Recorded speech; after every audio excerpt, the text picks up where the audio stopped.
Are women really not allowed to speak in the public religious service? In ancient times, the Lord worked in a wonderful way to consecrated women who united in His work with men, whom He has chosen to stand as His representatives. He used women to gain great and decisive victories. An attempt to stop women from teaching would not be in harmony with the following scriptures. And Deborah, a prophetess, the wife of Lapidot, she judged Israel at that time. And there was one Anna, a prophetess, and Jesus, when he was personally on earth, in human flesh, allowed women to be involved in missionary work, and to witness and speak not just to one person, but many about the gospel of salvation.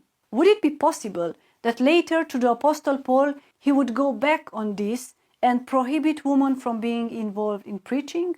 I agree that there are many situations where it would be better for a woman to be silent.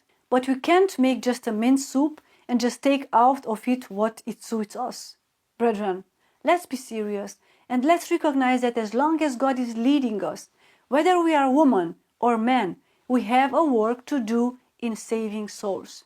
The wearing of jewelry has always been a problem among women in the churches of God, because actually women are much more prone to flaunting and extravagance. Professed Christians adorn themselves with jewelry, laces, costly apparel, while the Lord's poor suffer for the necessaries of life. And what reason would a Christian have for buying jewelry? It is a prosperous life. Here we can see that those who are financially prosperous have a duty to their fellow men. The wedding ring itself became visibly more ornate and even became encrusted with precious and semi-precious stones on the fingers of the Seventh-day Adventist Christians. And it has paved the way for the tacit acceptance of other rings, like engagement rings, class rings, friendship rings, marriage rings, and so on. Dear brothers and sisters, whatever may be the motivation of our hearts when we invest the money entrusted to us by God on any kind of jewelry, it certainly does not come from a heart reborn of God, especially since God forbids these practices.